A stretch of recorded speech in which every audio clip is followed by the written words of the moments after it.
Okay, so we're diving into some pretty heavy stuff today with this new executive order on gender, signed by President Trump, no less. This has the potential to be a really big deal, and we know it's a sensitive topic. So let's just try to unpack this carefully together. Absolutely. Yeah, we've got a fascinating collection of sources here, including internal FAQs and even a briefing document that was circulated before the signing. So yeah, we've got a lot to cover for sure. Definitely a lot to get through. Let's start with the basics. What does this executive order actually say? I think the most striking part is the core definition. It basically says, forget gender identity. We're going back to strictly biological sex defined by eggs or sperm at birth. So it's like throwing this whole idea of a gender spectrum out the window. Like, what does that mean for somebody who doesn't fit neatly into that male-female binary? What happens to their legal identity? Yeah, that's a huge question. And the order actually has some really specific implications. Passports, visas, federal prisons, everything reverts back to a strict binary system. So someone who identifies as transgender, their documents wouldn't reflect that at all. It seems that way, yeah. And here's a detail that really jumped out at me. The order explicitly states that the federal government will no longer acknowledge Transgender Day of Visibility. Wow. That feels like a huge symbolic step. It's almost like they're trying to erase transgender identities, like from federal spaces completely. Yeah, it's definitely a powerful statement. And we have to remember, this isn't happening in isolation. I mean, over the past few years, there's been this growing movement for LGBTQ plus inclusivity, especially within the federal government. This order feels like a pretty sharp reversal of that progress. So if we zoom in on the impact a little bit, what could this actually mean for transgender individuals, like on a day-to-day level? Well, just imagine how you would feel if your own government suddenly didn't recognize who you are. I mean, that's the reality a lot of transgender people are facing right now. Our sources go into some specifics about that, right? They do. For example, access to health care. Particularly gender-affirming care could be severely limited. The order prohibits using taxpayer money for this type of healthcare in federal facilities. So give me an example. What would that actually look like? Well, imagine a transgender veteran seeking hormone therapy at a VA hospital. Before this order, they would likely have been covered. Now, they could be denied that care because it's considered gender-affirming. Oh, wow. That's a major concern. What about something as basic as using the correct pronouns in the workplace? Yeah, that's another area with a lot of uncertainty. The order bans mandates requiring the use of pronouns that correspond to a person's gender identity. So it kind of feels like it creates this climate where disrespecting someone's pronouns is okay now. It's alarming. Yeah, it is a concerning development.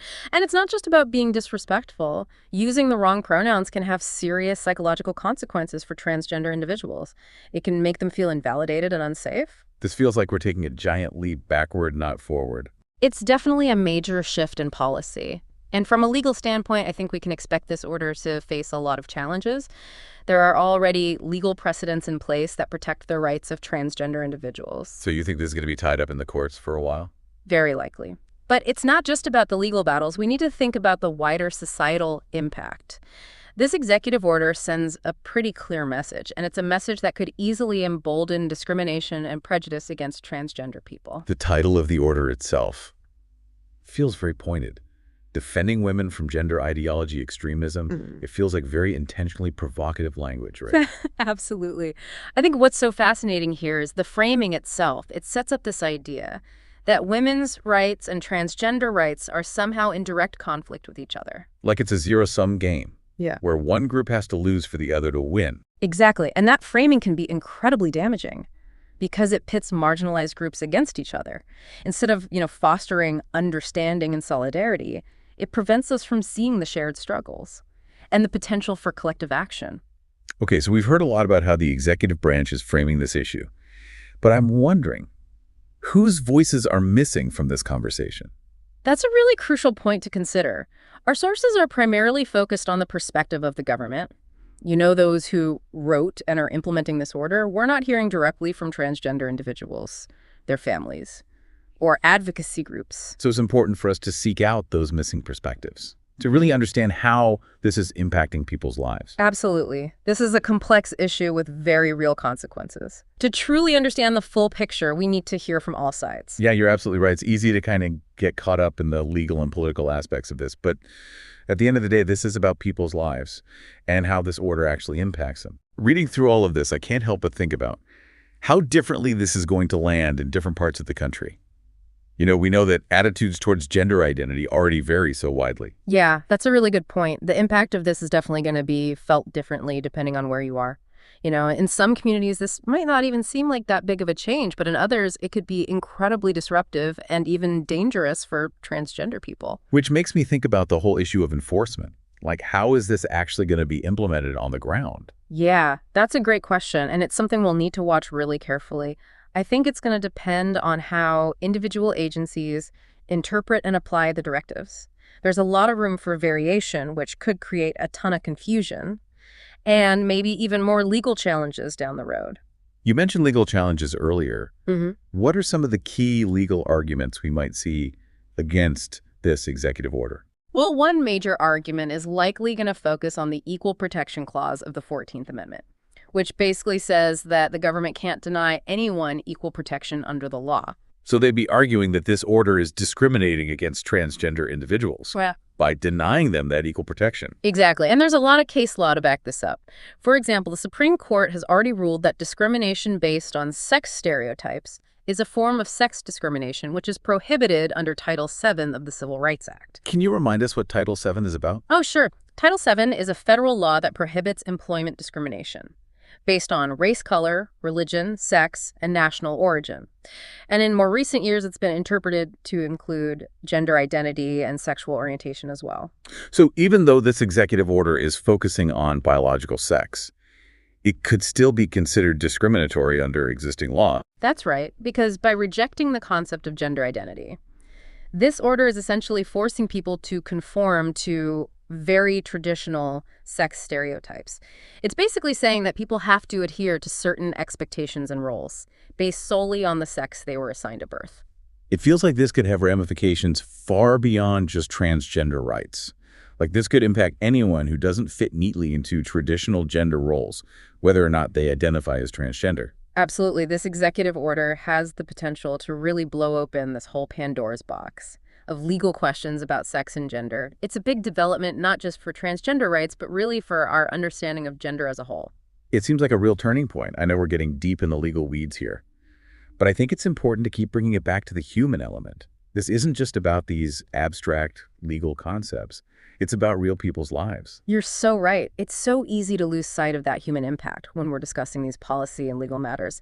But this order is going to create a lot of fear and uncertainty, and it's going to cause real hardship for so many people. And that's why it's so important to stay informed, stay engaged, and really speak up for those who are being marginalized and targeted. This isn't just a transgender issue.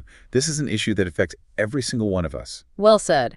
We talk a lot about connecting the dots on this show, and that's what's so essential here.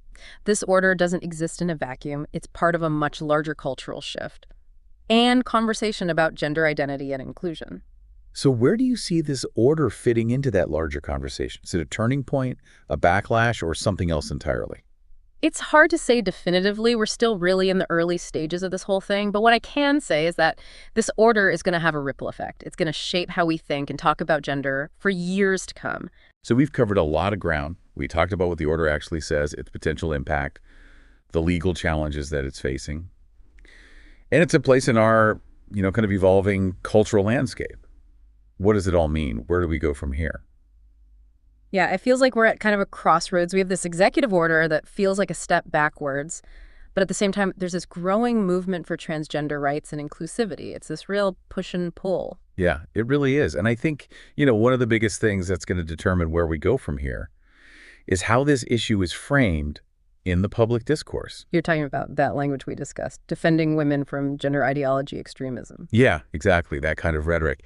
It's dangerous because it creates this false dichotomy. It makes it seem like women's rights and transgender rights are somehow mutually exclusive. And it plays into, those existing fears and prejudices that some people already have. Exactly. It fuels this idea that transgender people are somehow a threat to women, which just isn't true.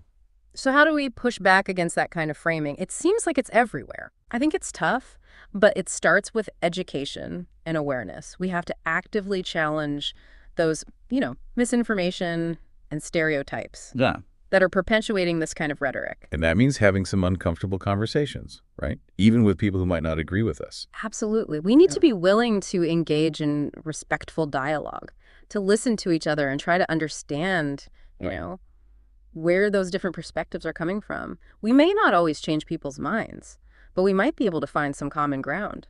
And I think it's also important to amplify the voices of those who are most affected by this order.